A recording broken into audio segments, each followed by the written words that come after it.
Aha, it's Lil Baby. Let's do it. Welcome to episode 21 of Conversations with Chai. I am your host, Ihram Chowdhury, aka Lil Baby Ram Ram. Today I have with me author and hip-hop journalist. Her book is now out, so please buy it. We have with us Sowmya Krishnamurthy. How are you? Good. How are you? I'm super excited. And I'm so excited because I had to stop this conversation earlier because I knew that it was going to completely derail this, but I just have to start here, right? Do we think that Hov could have thrived in this generation? This is the weirdest interview transition I've ever had. Congrats on that. So say the question again. Could Hov have survived in this generation? We were just talking about how big streaming is, right? Like, could Hov have survived? Could Hov have thrived to the level that he did? So we're playing a little bit with time and quantum physics here. So you're telling me like reasonable doubt if it came out on streaming, would it be like a hit record? Would it be a hit album? No. It's funny though, but it wasn't a hit album when it came out the first time, right? People forget Jay-Z started Rockefeller because all the labels passed on him. So that was in the 90s paradigm where they were like, he raps too fast, he's too old, we just don't see the star quality. Imagine in today, they would ask him, what are his TikTok numbers? Who is he affiliated with? How many followers do you have? So I think a lot of the greats who are really known for being incredible artists, it would be very hard to break in 2024. So interesting that you said that because I saw one of your tweets, right, where you were talking about like A&Rs, right? And I want to ask, do you? I tweet a lot, so you got to remind me, which one was this? You said, like, what are the A&Rs basically doing in the industry right now, right? And I wanted to really reply to you, and I saved it for right now, right? Because go for it. This is what I do. I wanted to see tweets and then you respond later. I respond later, right? Like I just keep that all in up here. Do you think that real A&Rs even like exist? Because like what you're describing, right, in terms of like just looking at those metrics, I feel like that's how all music is probably getting made, right? Like it doesn't matter whether the quality of the music is good, right? Like it's just like, hey, can this go viral on TikTok, right? Like we see so many artists that have one viral hit. They go to do their concert, they're performing the entire album, but everyone gives less of a fuck except for the 30-second clip of the one song that they know because they heard it on a record. If you can even get people to come buy tickets to your show. I mean, there are people who go viral on SoundCloud, on TikTok, but when it comes time to buying actual tickets, the room is empty. So it's interesting.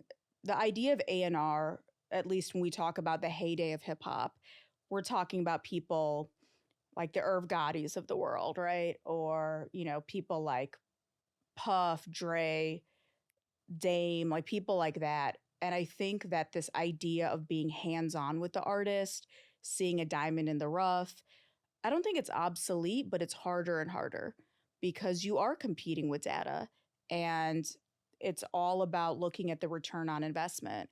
It might make more sense to sign someone to a single deal. And if they blow, that's great. If not, we call it a expense on the tax write-off and keep it moving. That's very different than the old model where you might sign an artist to a 7-album deal. So we are investing in you for at least 7, possibly 10, 15 years of your life. I would like to think that there are some of those like old school A&Rs. And it's funny, one of my kind of secret or not so secret lifelong dreams is I do want to do a stint as an A&R. I don't know why. I think growing up as a kid in the 90s and just seeing labels like Rockefeller and Bad Boy and Rough Riders, there's something about this idea of taking someone from 0 to 100, seeing them from this obscure artist to winning a Grammy that I think just feels very satisfying. But that's because you love hip hop. I do love hip hop, but you know, I do think now probably the best A&Rs are a combination of data and gut. So yes, of course, look at the numbers, but don't discount what your ears are saying. What does your gut say? Like actually see someone performing live. Are they able to have that charisma?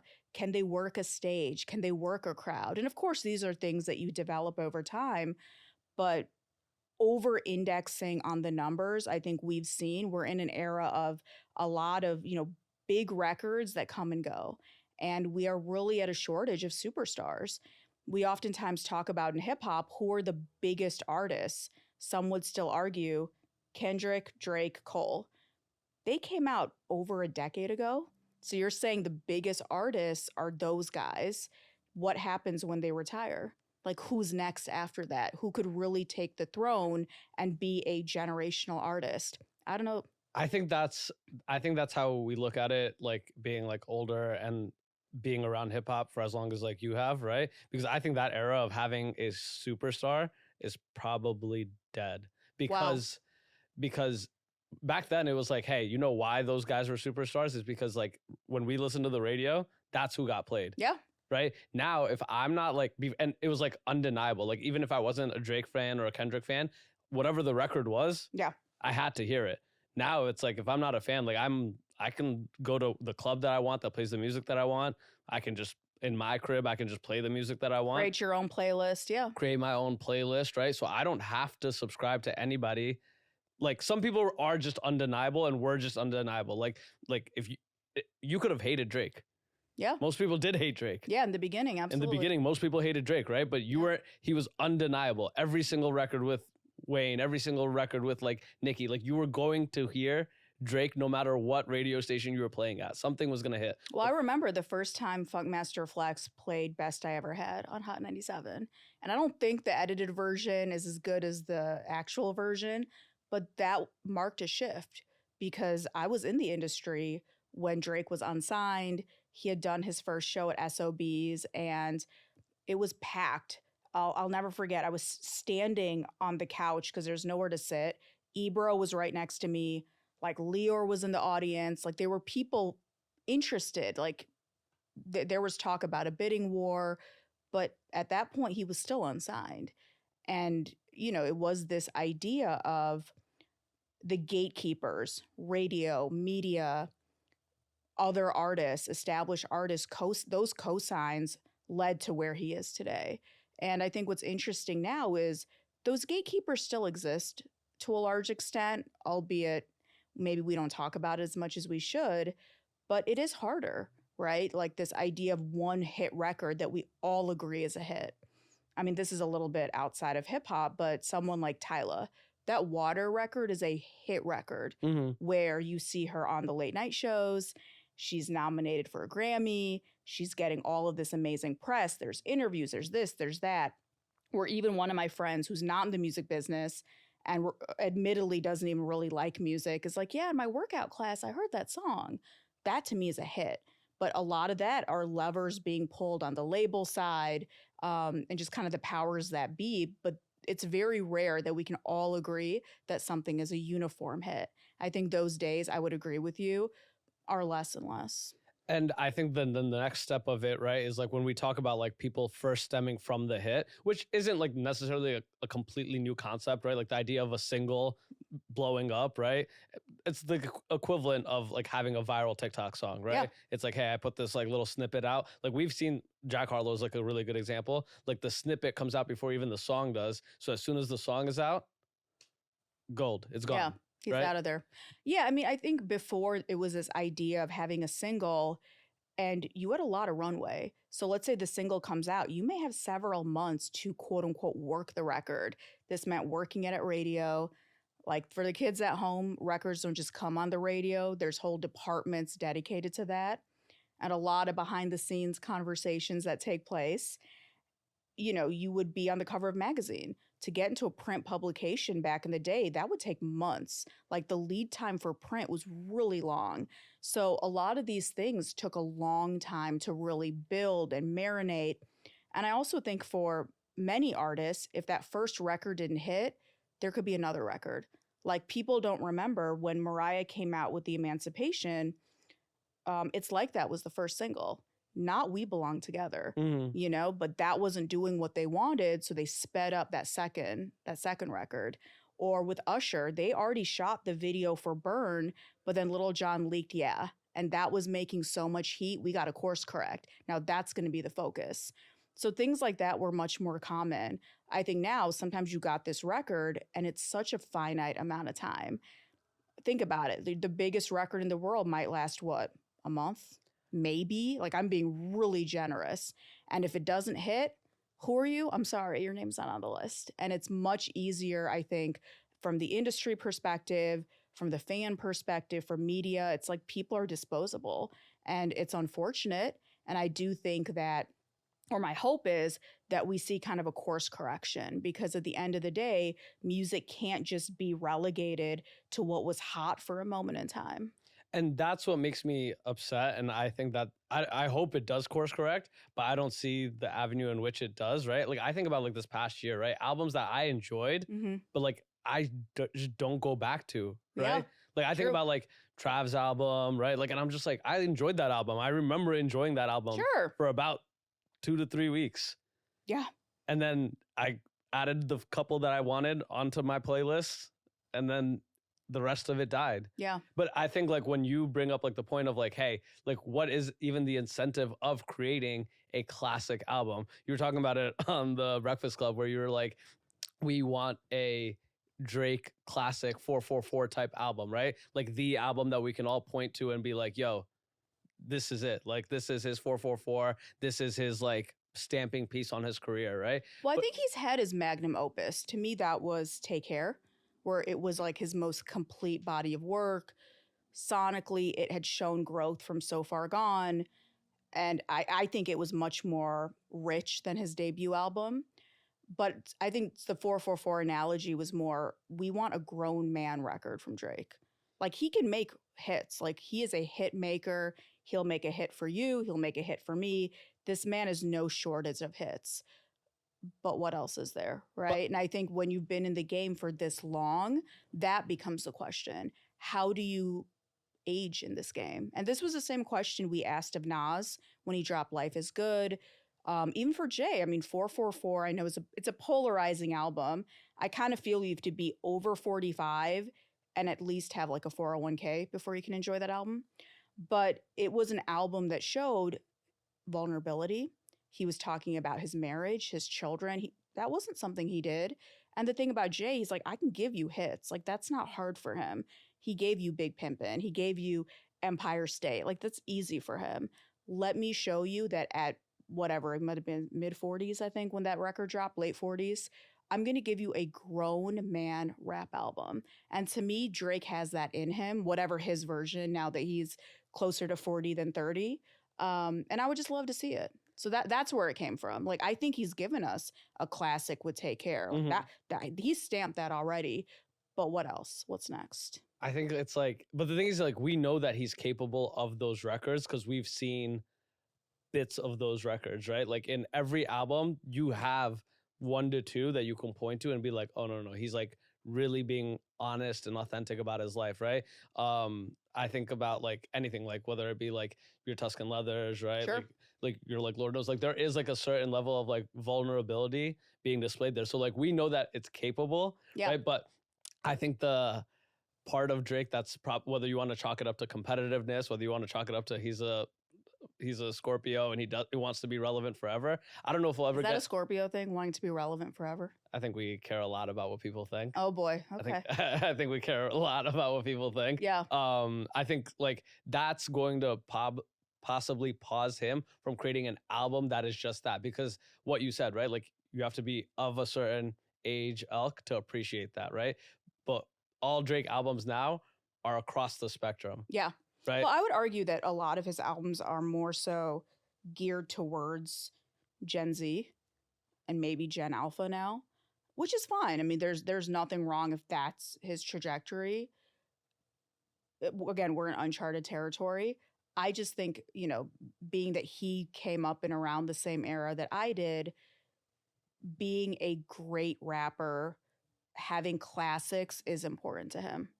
That's just me projecting. No, for sure. No. You can tell, bro. Like his response to even doing an additional 4 tracks for All the Dogs because people said that he couldn't rap. Yeah. He cares. He wants the rappers to look at him and be like, no. He can like rap with us. Yeah. Right. Like that's why. But then it's like you got to show and prove. Like to me, that second release was fine. Again, it was never a question, can he rap? But thematically, it's not cohesive. And how long did you sit with that record? A week? Maybe 2? I mean, I'm asking you. Yeah, Since you're a fellow the Scorpio. No, the turnaround was super fast, right? The media hate came, right? The Joe Budden stuff came, and then it was, hey, I'm gonna go rap for you guys 3 days straight, and then I'm gonna put out the record a week later. Right? I would have preferred if he actually went away for like a year. He can, right? Financially, fame wise, it's not like he needs to be in the mix. I'm gonna go away for a year and come back with something that's gonna be like a seismic change.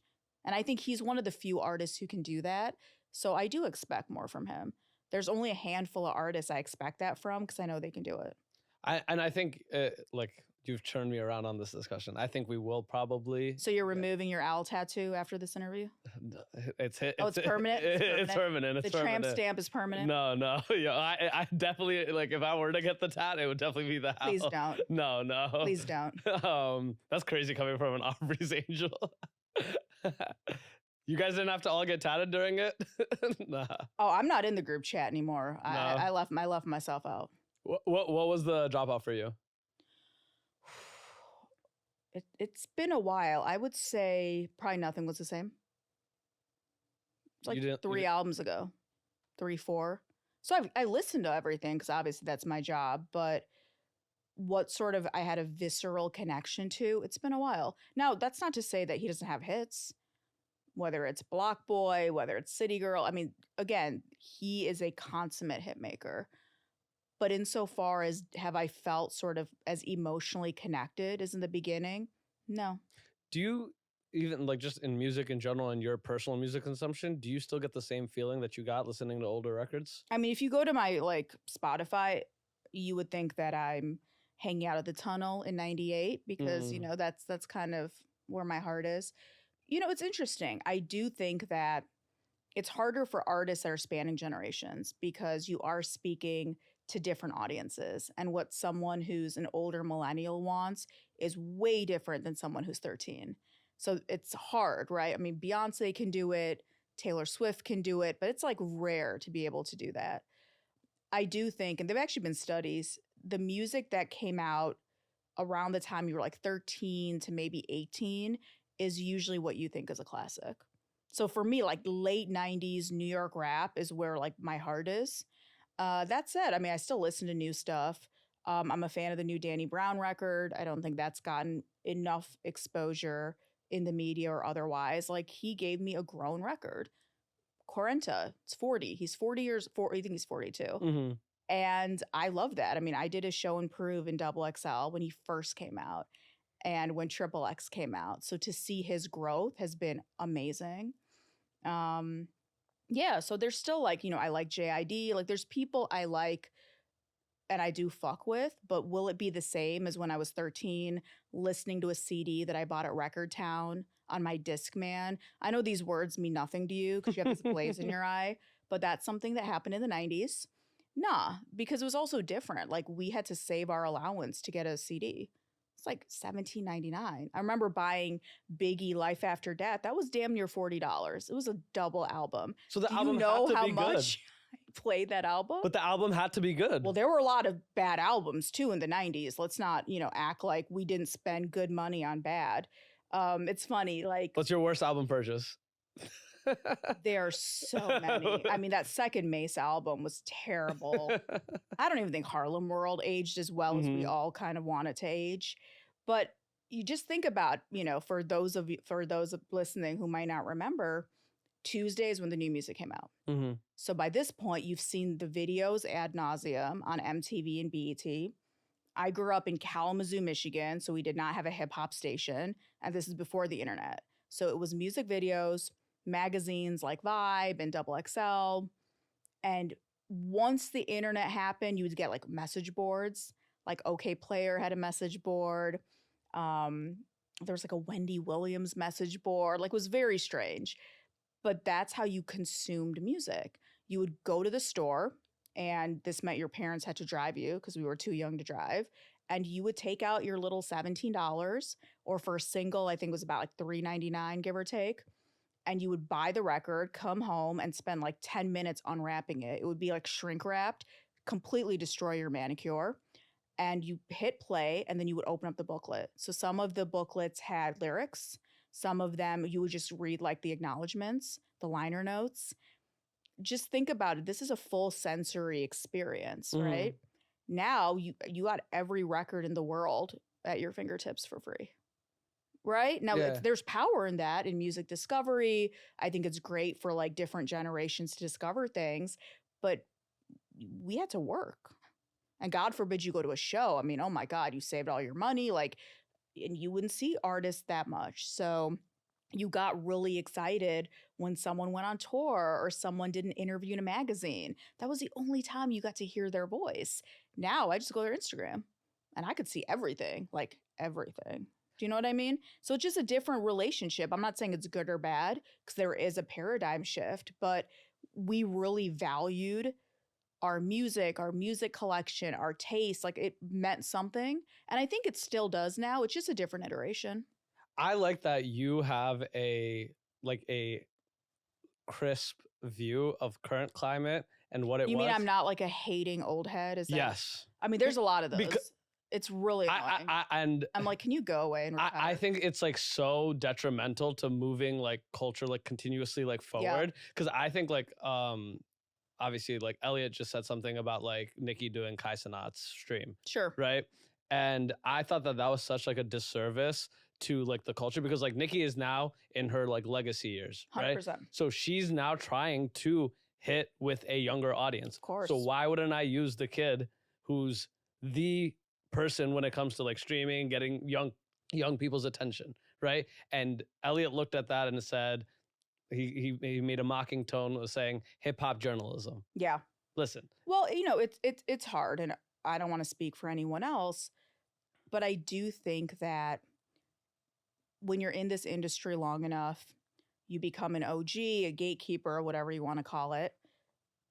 You do have that responsibility on one hand to uphold the quality, I do think, but also some things are for the kids. And the whole point is you shouldn't understand.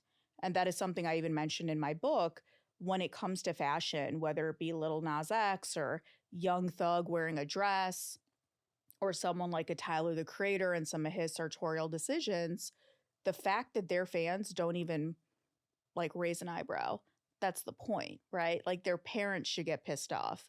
So if that's happening, you're doing something right. Because that's what hip hop essentially is, right? Like everyone looked at early hip hop fashion 100%. as, oh, that's crazy. That's too baggy. Oh, that's too loud, right? Like you look at some of like the Dapper Dan stuff, right? Yeah. And you're like, at the time, everyone who's not, it's looked at as an abomination of fashion, right? Yep. It's like, oh, he's doing what to Gucci, right? Well, I think too, hip hop in the similar vein is like a punk. It was all about sort of fighting the establishment. What happens now when you are the establishment? And that's something, hip hop just turned 50 last year. So you're officially a grown man or person. And it's hard because you do have certain gatekeepers, certain artists, individuals that they remember what they think are the glory days. And there are parts of that I think we must continue to uphold, but culture has to move forward. It has to shift. Now, does that mean everyone should jump on the latest Twitch streamer? No, not at all. But I also, you know, for me, I can never hate on a young person figuring out their place in this game, whatever that is. And if you're secure and confident in yourself, it shouldn't bother you. And I think we are seeing that, right? Because like some of the things that are now like obviously like Tyler, the Creator, is no longer like counterculture to hip hop. Yeah. But when he was first coming out, like when Yonkers first drops, right? You're like, what the fuck is this? I remember when people in industry would say, I don't get Odd Future. Like you go to their shows and kids are jumping off the balcony. I was like, yeah, have you been to a mosh pit? Mm-hmm. It's not meant for you. And again, so sometimes I might, you know, listen to like Yeet. You know what? It's not meant for me. Mm-hmm. But anybody who like under 20 is like obsessed with him. Yeah. Great. Now, does that mean I need to like put down Illmatic to go listen to him? Absolutely not. Nor am I comparing the two. But I also think you got to let people discover what matters to them. And this idea of like wagging your finger and being kind of the angry old guy saying, get off my lawn. I don't know. I don't really see what the benefit to that is. Yeah, no, I think it's like more detrimental than anything. Since we were talking about Elliot, I also want to bring up, is the thing with B Dot a real thing? Were you actually upset by his top album list?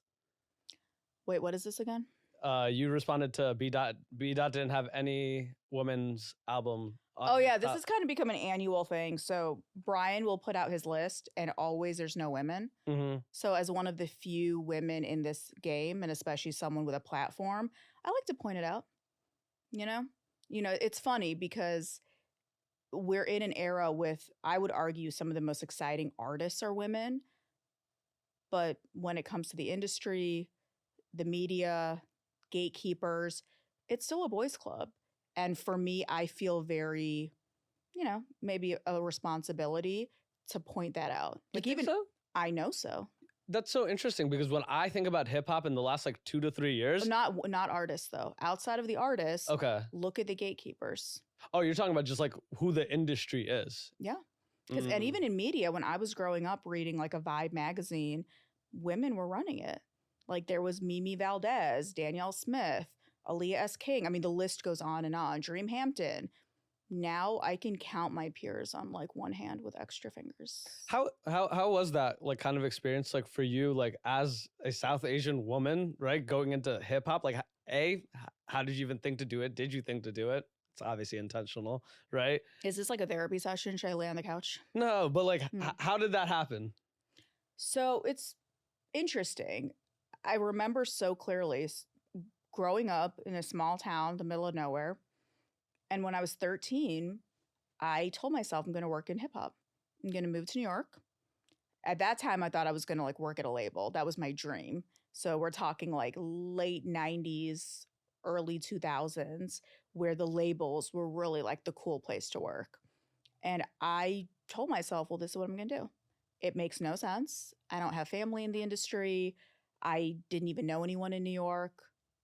I'd been to New York as a baby. I had no connections, but I literally just had this knowing, and I didn't tell nobody, but I just operated as someone who knew one day I'm going to move to New York. I'm going to work in hip hop. It's going to be great. And it's funny because even the way I consume music, whether it was like listening to records, reading those liner notes, later, going online, I would study who ran the labels. So I'm going to read Kevin Lyles' autobiography. Oh, Leo did an interview. I'm about to watch that. Like obscure interviews. I needed to know who the power players were because when I moved to New York, I'm going to have to know them, right? So I started studying the game. Like, of course, they're the artists, producers, whatever. But I knew like who was at every label. Even when I'd watch music videos, I would always see what label artists were signed to and also who directed the video for some reason. I was like, I'm going to need to know that info. I've never used that information, by the way. No, but you have. Yeah, but you have. Possibly. Well, one time I actually did interview to be a music video assistant. But yeah, I just had this weird knowing. So fast forward, I go to the University of Michigan. Go Blue. Just beat Ohio State again. So, I come to I done a little bit of writing. Just for fun, because, a lot of South Asian parents, especially back then, writing is not a real career. So go get a real person job. So I went to business school. I went to the Ross School of Business. And I was writing for my campus paper just for fun. I had a column, it was just whatever, hot takes. Before Twitter, we had to, write op-eds. That was our hot takes. And I'll never forget, this is the most random story. I come back to my dorm room at South Quad. And by this point, we have cell phones. And someone had left a message on my phone in my dorm. Nobody would call you unless it was like somebody you met at a party and they didn't know your number or your AOL, like AIM screen name, right? And it was somebody from Bad Boy. And people like, I had never told nobody about like, I want to move to New York. In my mind, like I'm about to work at Bad Boy. Like I would have these conversations with myself, like for real, like, oh, I'm about to work there. Like, yeah, of course. And I'm thinking this is a cosmic joke, but I had never told anyone this. So I called the number back. Funny enough, it was this Indian guy who had worked at Bad Boy and also had gone to my school. He randomly saw this article I wrote. He wasn't very happy with it. So I think he wanted to like call and like get into me a little bit. So me thinking, okay, cool. So I'm actually coming to New York in a few weeks, which was true. I said, let me take you out to coffee. And in my mind, I'm like, I'm about to get an internship. Like I already knew how this story ends. Fast forward, that's literally what happened. So as a kid, I knew like I'm going to be in this industry. The idea of journalism, being on air, being kind of a thought leader, that just happened through like a random course of events. But this idea of, no, this is like where I belong. And I've always had that weird confidence. So even when I walk into a room, in the beginning, interviewing rappers, a lot of times, I mean, I was like, 22, 23. I'd be interviewing guys like twice my age. They're looking at me already like, who is this little girl? What race are you? And then there'd be a little bit of, sexual harassment. So I had to come in with that confidence of, no, I belong here. I know my shit. I'm really good at my job. Mm-hmm. And I belong here. And even in situations where people tried to dissuade me or, be not so nice to me, I was like, you don't exist to me. You don't matter. Like I just always had this strange knowing. And that did happen. Like when you first come into the game, whether it's the music business, any creative industry, you will face failure. You're going to get fired. You're going to get yelled at. The dream job you thought you were going to get, you may not happen. But the question is, well, how do you get up the next day? Because if that's going to like paralyze you, then it's not meant for you. But for me, I mean, I've faced more rejection than I can count. Doesn't matter. Like, I still know what I have to do. I always think about like that Virgil quote where they ask him like, how did you do this? How did you become the creative director of like Louis Vuitton? And he goes, I dreamed it. Wow.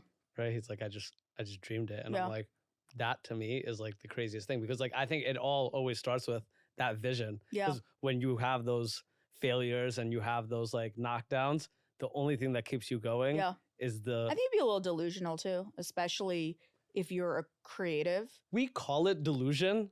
Oh no, you have to be a little bit delusional. We call it delusion, but like you knew, like you were so confident in your dream. I was so confident. It was, but like I think. But it's strange. We minimize it by calling it a delusion, though. Yeah, but there have been times when every single signal was like, yeah, this isn't what you. And that said, I also want to be very clear. Pivoting, there's nothing wrong with pivoting. Sometimes you gotta, if you're about to drive off a cliff, stop, reverse, change gear. Or sometimes what you want, this isn't the season for it. And that's okay too. But I do think for people, if you are gonna forge any sort of non-traditional path, you have to believe in yourself. And you cannot look for outside accolades. Like, it's great if your family's supportive, if your friends are, that's awesome. Let's assume they aren't. And then what happens? And those are the times, right? Like when things are going great, of course, everyone's going to be supportive. What happens when you don't have a great year? Financially, you're not where you thought you'd be. And that's where you have to look inward and have those conversations. But I do think that this idea, I don't know if you want to call it manifestation or dreaming or visualization, is very powerful. And I would tell people, if you're not sure, take that quiet time to just sort of sit with yourself and be honest. Like, what do you want? And do you still see it? Yeah. And do you see it? And if not, that's okay too. Like, I never fault anybody who decided to leave the game, to go do something else. Like, you have to follow your heart. But if you want to be in this game, especially, I think this year will be 17 years. So I'm aging myself a little. You have to really want it, because there's, especially in the beginning, there's so much sacrifice. Like no money. There's no money. You're going to lose friends. You're going to have no social life. You're going to miss out on family stuff. Like, you have to be, again, kind of insane. I think, and that's what, like, especially I think for like South Asian folks who don't have like usually parents that support these crazy dreams. That's why so many of us like don't make it to these echelons, right? It's because it's like, oh, like it's hard, right? And it's hard too, because I think when you come from cultures where the community aspect is very relevant, right? So for example, like your American counterparts, many of them, you grow up with this very individualistic attitude.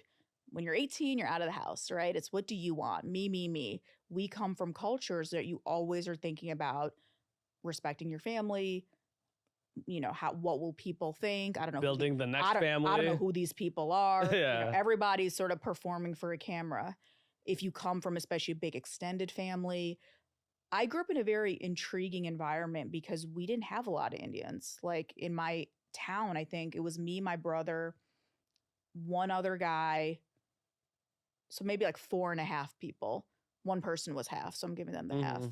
So it was very different than I think I see even some of my relatives growing up in these Indian enclaves. It has a lot of benefits. I think being around people who look like you and they know what Diwali is, like that's great. But I think they have a lot more competition than we did. Like I just kind of did whatever I wanted. Also, the way I'm wired, and I don't know, thank God for this, I just kind of don't care. And that's just how I've been. Like I literally give 0 fucks. But you like definitely need that, right? Because everybody around you, especially when it's a community, 100%. is going to be like, hey, no. Oh, everybody's got an Hey, opinion. no, this is wrong, right? Like, oh, why did you do that? Why did you not here's do the this? cheat code that they don't tell you, especially for the young ones listening. You're damned if you do, you're damned if you don't. If you do it and you're a success, they're going to talk about you. If you fail, they're going to talk about you. So you might as well do what you want, right?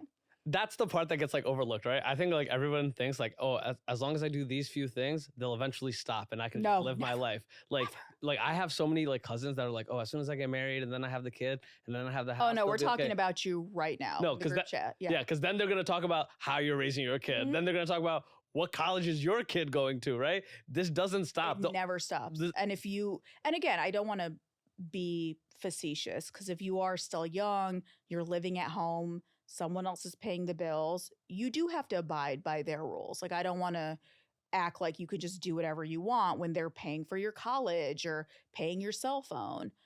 That said, at some point, and this is just my personal take, you got to cut the cord. You got to grow the fuck up. And that's just what it is. Because if not, you're perpetually chasing acceptance. And it's from almost like chasing the dragon because you'll never get it. Like I know people who did everything the right way. From they went to the right college, they got the arranged marriage, they did everything. Check, check, check. Yeah, but they don't have the new Tesla. Oh, they live in that house? Is it a gated community? Oh, it's not gated. Yeah, we kind of knew that they were going to be wayward. Like you can never win. So my thing is at some point, if you want to follow whatever that dream is, whether it's in your professional life or personal life, you got to have that confidence. And to me, successful people, they don't care what other people think about them. They just don't. Think about the most successful people in any industry. If they cared what their peers, what the media, what their critics said about them, they would be completely stymied. They wouldn't be the titans that we think that they are, right? Like when we think about like, again, I don't want to bring it back, but like it's just the example that came to my head, right? Like when Drake was doing sentimental. This really feels like a Drake podcast. But continue. I'm gonna let you cook. When Drake did the sentimental emo rap, right? 100%. Everybody looked at that as like, that's not hip hop. He's soft, right? He's soft, right? Like he's but that's what made him special. J. Cole, I'll never forget. Same thing. I saw his first show at SOBs, industry people, guys who are still in the industry, gatekeepers. He's boring. And I said, you don't get it. They're like, well, he's boring. People said that about Cole? 100%. He dresses regular. What's his personality? He's boring. Fast forward, the fact he's an everyman, the fact that he's a regular guy is what makes him special. Right? And that he just is an absolute killer and now, being a regular guy. And hindsight is 20/20 because people will look back. Oh, I saw the vision. No, you didn't. And that's okay. Like, I'm not saying all of us have to be prescient and see the future. But a lot of times the things we now laud. I mean, you look at Steve Jobs. Like, he was fired. Mindy Kaling, I was just watching an old interview of hers. When she pitched the Mindy Project, NBC, which is where The Office was, they passed on it. Imagine being on a hit show and you have, hey, I have this great idea. And like, no, directed on that show. We good. That's crazy. Right? Like people forget like so many times, like the greats. Another story in my book is like Rockaware. So Jay-Z and Dame Dash, they wanted Jay to do a deal with Iceberg, which was like this brand that was really big in the 90s. And Jay wore it. He was shouting it out in records. Iceberg's like, no, we good. And I interviewed Dame, and Dame, I'm paraphrasing, but he said something to the effect of like, well, you can go to the sample sale. And if you know Damon, like that was the charge in his back. Oh, really? Sample? Okay. I'm going to start my own shit and it's going to be more successful than yours. How many of those kind of innovations happened because people had to take the harder path? But we don't talk about that, right? Like it's much easier to focus on all the successes. And I think sadly the social media era, I like to say you're comparing your life with everyone's highlight reel. 99% of the real work you'll never see. No, because it doesn't make for a good post. And we've seen it so many times, and it like baffles me that people still don't pay attention to that, right? It happened with Rockaway, right? It happened with the person from Cristal saying like, "Yo, we don't want y'all drinking Cristal, like y'all music videos, right?" And then Hov said, "Oh, okay, fuck y'all," right? And then made Ace of Spades, right? Who drinks Cristal anymore? I don't know. Who the fuck drinks Cristal anymore? Somebody wearing Iceberg, probably. But yeah, I think it's interesting that it's very easy to focus on the wins, on the easy stuff. But it's also, I think, important to have that transparency that it is a journey. It's a marathon. So for people out there, don't feel, again, that comparison. And it's hard on social because you might think you're having a good day, then somebody posts a private jet. Damn it. Or you thought you looked good today. Oh wait, but Kim Kardashian looks better. And it also takes away from the quality of like building things, right? Like, because great things take time to build, right? But because you're like, hey, this person just put out this single, they got amazing reviews, right? Like, I want to just do that. So then you rush whatever your process is to go compete with something that's not even a real thing. And God bless those people. Like, I would never, take anything away from them, but you need to run your path and your race. Right? Like, I almost look at the analogy of like a racehorse. You should have no peripheral vision. Like, be cognizant, of course, of what's going on in your industry, opportunities, collaboration, etc. But like, what's meant for you is meant for you. Like, I can't tell you. I mean, when I first graduated, so just for, backstory, I had an internship at CNN. I had an intern with the Super Bowl. I interned at American Express. I interned at Bad Boy. This is all before I graduated. I graduated from the top business schools in the country. Not one record label would hire me to be an assistant. I'm talking, I interviewed at Atlantic, Def Jam, what was that then, EMI. So like literally was pounding the pavement. Not one person hired me. And finally this woman, Laura Swanson, she was an executive at Def Jam. And she said to me, she's like, "You're overqualified. You will leave me in 6 months. Like, you're way too ambitious. You came from like, the William Morris Endeavor, the mailroom program. You're not going to stick around. Like, you shouldn't be an assistant." And I was like, oh. So that enabled me to course correct and go to a digital startup. And, within a few months, I was working with all the labels. So I was literally in meetings with the president of labels I couldn't even be an assistant at. You know what I mean? So like, what's meant for you is meant for you. Like, I know it can be really hard when you're trying and you feel, things aren't moving. Like, I mean, going back to your example, Drake, he was rejected from several labels. People right? passed. Finally, when he came through with the Cash Money cosign, Universal decided to, give him a chance. But there were a lot of people who didn't see that vision. I'm sure now they're kicking themselves. But also, it wasn't meant to be. Maybe at a different label, it wouldn't have worked out for him. So I do think that's something I think for creatives to always be mindful of. Like, run your race. And as much as possible, try to minimize the outside noise. I think that's like what you said, like it could have, like they're probably kicking themselves saying like, oh, we didn't get Drake, right? Yeah. But we don't even know if like that would have worked out the way that it did. It wouldn't have. It wouldn't have, right? Because when you think about like how Wayne and that entire operation like worked, right? The fact that, when Wayne went away, that Drake was there to be at the forefront of it, right? Drake and Nicki. Drake and Nicki, right? Like, and coming up like with like an iconic thing like Bedrock, and like you needed somebody like Wayne to be like, yo, I don't even care to play my, like, I'm fine with this. That was big of him. That was really big of Wayne. Because how many heads of like collectives were like, no, I'm the head of this collective, right? And then would have stamped out people like that, right? Like, not to use the Drake line, like I couldn't have had a Virgil in my circle, right? Like, because some people really feel that way, right? When you're not the guy, you have to be able to identify like, yo, Drake is coming regardless of whether I'm there. So I can either help it up or I can try to stamp it. Yeah. And I would argue that helped propel Wayne's name when he was away.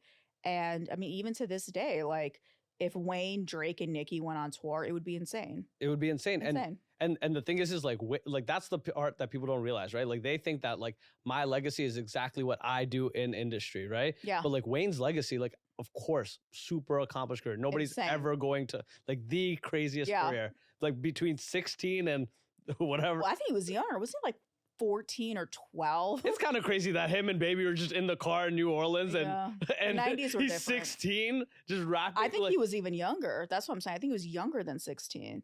He was a baby. He was literally a the baby. Wayne doc is going to be crazy. Yeah. The Wayne doc is going to be insane Yeah, because like it's going to be a lot. because when I think about like obviously like everyone talks about Hov as like that superstar, but what like Wayne like was for as long as he was that, like in terms of relevant for young. I mean, to me, Jay is the real Mr. Carter, but yeah, I'll let you go. Listen, don't see. I don't want. I need to now put this on record that Hov is my one. Okay.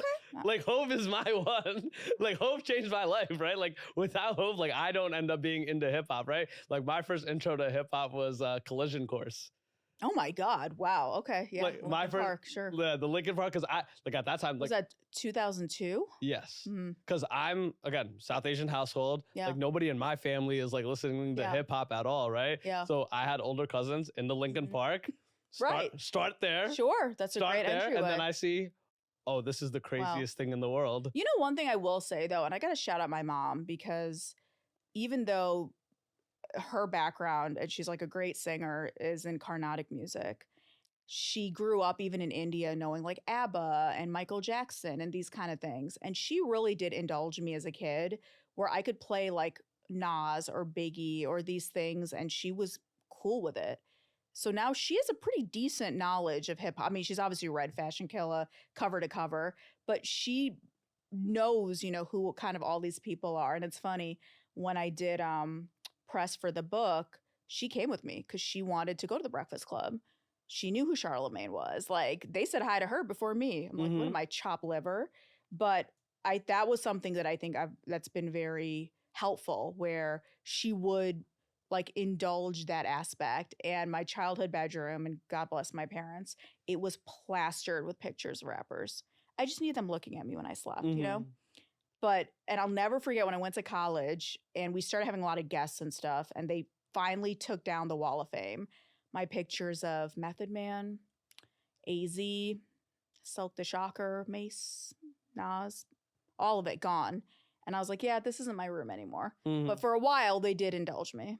I mean, that's like I'm sure they were very confused. But that's like a big part of it, right? Like Huge. When I look into like why I like, because people are obviously like music fans, right? Yeah. And I'm like, oh, y'all just weren't allowed to listen to hip hop That's for fair. as long as I've gotten to listen to it. That's fair. Right? Like I've gotten to like appreciate everything up until Drake and up until now. Yeah. To be like, hey, oh, like I'm like a real like, oh, I love this entire like culture, right? You started listening to music when you were like 16 and listened to whatever was on the radio. Not right? earlier. I'll never forget. We had moved to our house. We used to live in an Oh, no, apartment. not then we you. moved to a Not house. you. Oh. No, not you. Yeah, but I can remember so vividly. Like you would hear music, right? I mean, shows like All That would have random artists performing. Great variety show on Nickelodeon that had very adult artists performing, which was interesting.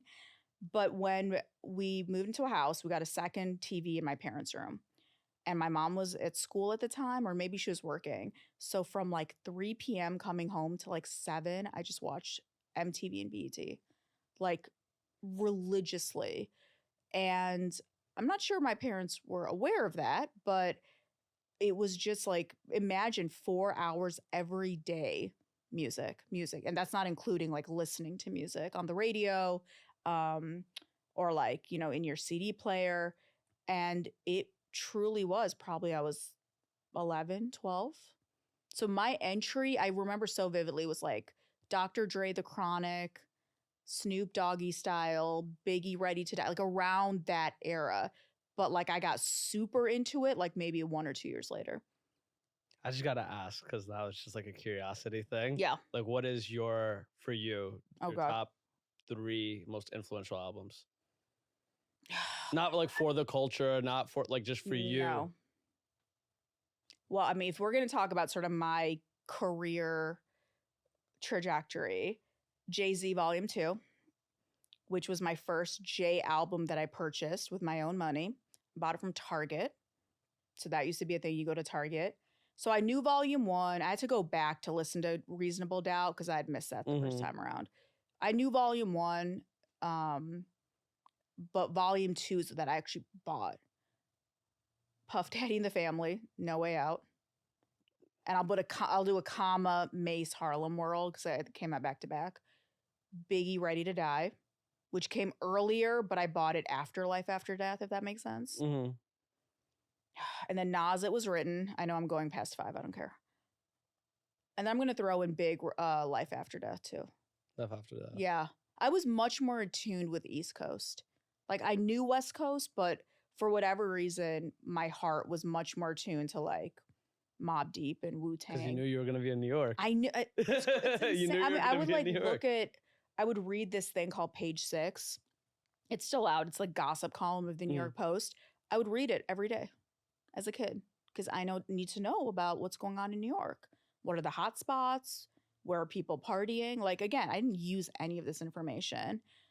But when I came into the industry, I knew just a lot of the players, from publicists to stylists. You did use the information. That's what I'm saying. Like, I don't think because I don't want to I don't want to step over that, right? Yeah. I think that's like important that you were a student of the game. That I think you have to be. That you wanted to be great in. Right? You have to be. Because I think so many, I see it like all the time in like my peers that people are still building. Yeah. Where it's like, oh, like you're just a musician, but you're not paying attention to like, yo, who's running this club that books this event? Like you're not doing any of that, right? Like you're just making the music. And in this day and age where it truly has become a meritocracy in that sense, you have to know those things. Yeah. Like, well, at least as a musician, ideally you should know who came before you. Like, I know it's cool now for younger artists to say things like, I never listened to Illmatic. That doesn't make you cool. It just makes you look like you didn't bother to hit play, right? Like there's nothing to be proud of. So I would say know your genre for sure. And then ideally a little bit of other genres I think will only help you. But for anyone who wants to be in the business, you 1000% need to know are you reading Billboard? Are you reading Variety? Are you reading Hollywood Reporter? You can get these for free now. Like we had to go search for them. You literally get them for free. But you know what you said earlier about what happens when hip hop becomes the establishment? It's exactly what you're saying, right? Because then it becomes, oh, I'm not doing it for the love of hip hop, right? Or I'm not doing it for the love of the music. I'm just doing it because it's the mainstream. That's how I make the most amount of money. Like I become just commercially driven, right? Like I don't really care about the culture. I think Pete Rock actually said something about this. Was it yesterday or day before? But yeah, I mean, it's always this fight between art versus commerce. And at the end of the day, of course, the art should be number one, but people need to pay their bills. And I also don't want to glamorize the starving artist because oftentimes, we do that as a society. But there is an argument when someone comes into the industry saying, I'm not a rapper, I'm a brand. And I've interviewed artists who say that. I'm not a rapper, I'm a rock star. I'm like, a rock star? You play an instrument? But then you write some records? But then you can't get mad when people hate your album. Or that you're around for like 1 second, right? And I do think that, but I also can't blame the artist. If somebody gave you an 8-figure deal, why would you say no? No, right? Like no one is sitting here testing you. Like, well, actually, I don't think you're that serious. So we're only going to give you a 5-figure deal. Like a lot of times the industry, the fans have a lot of power. If you stop clicking on something, I promise you the industry won't keep investing in it. It's a business. But if you keep liking things, following someone on social, you're signaling to the industry, like, this is what we want. So you can't have it both ways. There's always an argument, especially with men in hip hop, about how female artists, they're so provocatively dressed and everyone is hypersexualized. I was like, all right, did you hear that new No Name album? Nah, I don't listen to that. Did you go to Rhapsody when she was here? Nah, I don't fuck with that. Oh, but you liked Instagram posts of this girl, that girl, that girl. Yeah, I did that. Okay. Like it is, you can't say one thing and support another, right? And this is like no judgment to anybody, but it is this idea that the consumer has to also take responsibility. Like we can't sit here blaming an artist. Like that's what you clicked on. Like if you're only reading the headline of the article, you can't be mad that sites don't want to pay real journalists. right? Like if you don't even read the article, you're not sharing it, why would they pay somebody to write the 2,000-word article? Okay, so I want to not push back, but just kind of deep dive this a little bit, right? Please push back. Because then does it not become on? Because a lot of what we consume ends up being what gets pushed to us, right? It is a vicious cycle. Like it is. Obviously, some of it is like we stay on it a little bit longer, Yeah. whatever, right? But a lot of it is stuff that's pushed to us. So then does it not become the responsibility of those gatekeepers, It's of both. those tastemakers, It's to both. say, hey, this is what's getting posted? It's both, because I think maybe 20, 25 years ago, there was that argument where culture was more of a monolith. It's not now. Like, you get to decide what you listen to on your streaming platform. Like, yes, there are playlists that somebody has curated and you can see based upon the curation who's the priority. But if you keep clicking on something else over and over and over, it doesn't matter what Spotify is telling you to listen to. Similarly, if there's, all these artists on social media, well, who are you following? If everyone is following XYZ artist or a certain movement or a certain genre, that's not being pushed by you. Like Instagram isn't, yes, based upon your personal algorithm, you're going to see things, but as an industry, they do have certain power. But I would argue that that balance between fan and industry is much more democratic now than it's ever been. You think it's more democratic? Yeah, Because I always think about do. something like a Rap Caviar, right? Where like the average consumer, like who just like consumes hip hop on like a very casual level, like that's not listening to every album, right? Like I'm like the weirdo still that when an album drops on a Friday, I go through front, back, and then just pick out mine, right? But I know so many people like they're only gonna get to the hit because they're gonna get it off of Rap Caviar, right? So is that not? Rap Caviar is a bad example because that does follow more of a traditional, curation? almost like a radio programming model where it leans very heavy major label.